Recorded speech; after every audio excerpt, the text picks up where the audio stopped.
I never thought the house I built with my own hands would become my prison. My own son locked me inside. Can you imagine? The very boy I raised, the boy I worked myself to the bone for, had turned against me. I woke up that morning just like any other day. The sun was streaming through the windows. The birds were singing outside. But when I tried to open the door, I realized it wouldn't budge. I knocked. I called his name. I even shouted. Nothing. Silence. At first, I thought maybe he was just busy. Maybe he had gone somewhere quickly.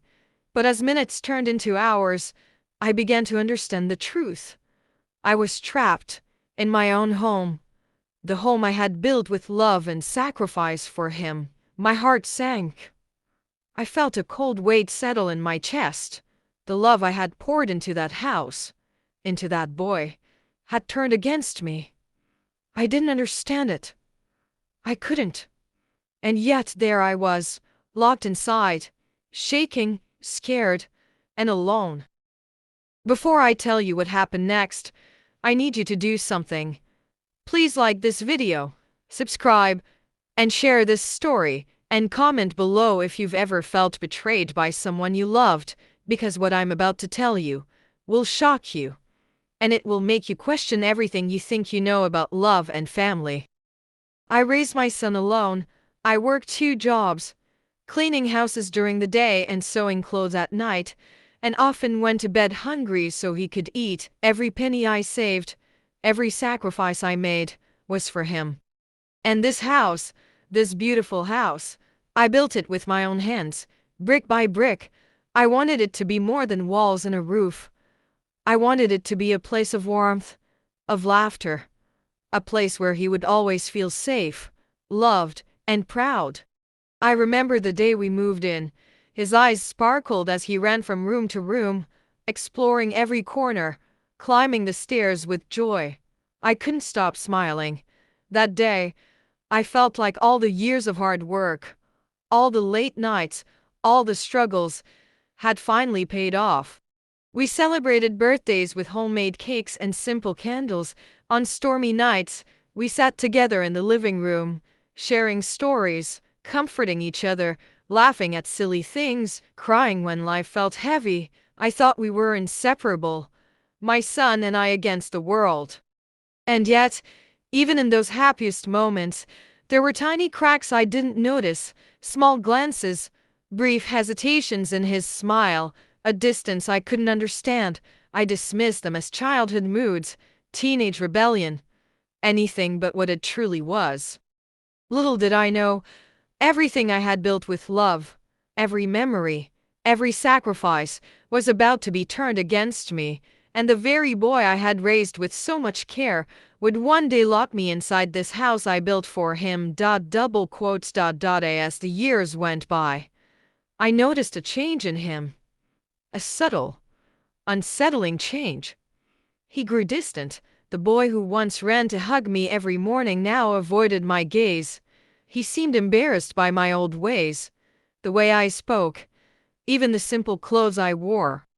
He asked me to move into the house, saying it was for both of us, that we would be closer, that I would finally be comfortable. At first, I was happy. I thought it was a way for us to be together, to share this home I had worked so hard to build. But slowly, almost imperceptibly, the warmth began to fade. The laughter we shared felt forced, the hugs shorter, the smiles hollow. The house I had built with love no longer felt like home. I would sit in the living room, looking at the walls I had painted myself, and feel an emptiness creeping in, a chill that no fire or sunlight could chase away. I tried to understand. I really did. I thought maybe he was stressed. Maybe life had changed him. Maybe it was my imagination, but something deep inside me whispered the truth I didn't want to hear. Something was wrong. And then, one morning, I woke up, ready to greet the day as I always did, and realized I wasn't just unwanted. I was trapped. When I realized the door was locked, my heart stopped. I called his name, louder this time. My voice trembling. Son, open the door. Silence. Not even a whisper in reply. I shook the handle with all my strength. It wouldn't budge. Panic gripped me. My phone was gone. The keys gone. My own son, the boy I had raised with every ounce of my love, had locked me inside the house I built for him. The very walls that once held our laughter now held me captive. When he finally appeared, his face calm and cold, he said words I would never forget. "It's for your own good." My stomach twisted. I couldn't understand. For my own good? How could being trapped, alone, and afraid be good for me? Days passed like a nightmare. I begged him, reasoning with him, crying until my tears ran dry. I promised to be careful, to change anything he wanted, but he refused. Every plea met with silence or a stern shake of the head.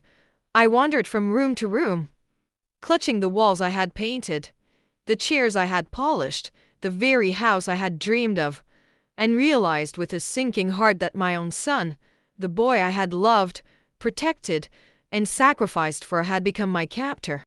And I wondered, with each passing hour, with each heavy tick of the clock, would I ever see the outside world again?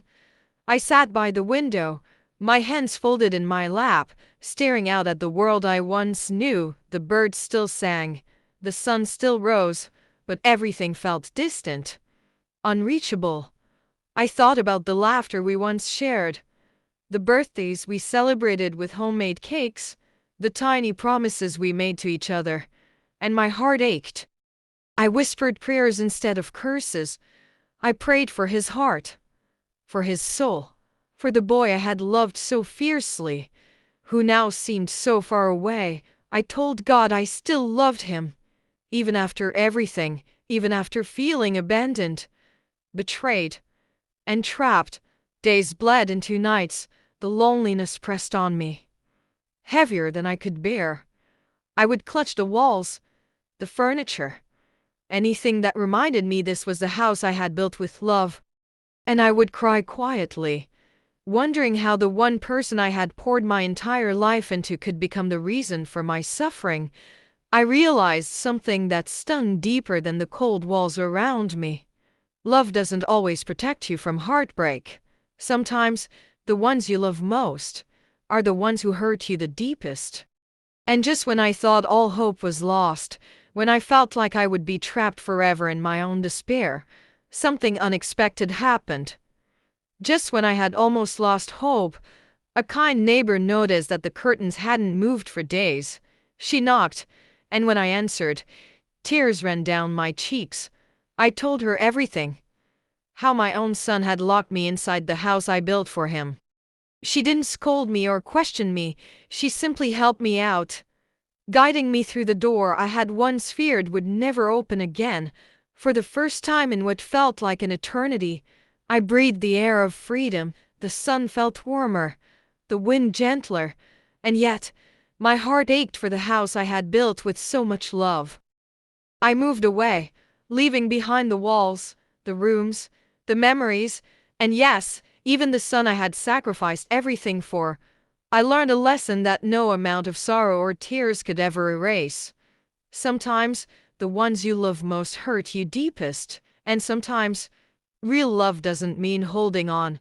Real love means letting go, even when it breaks your heart.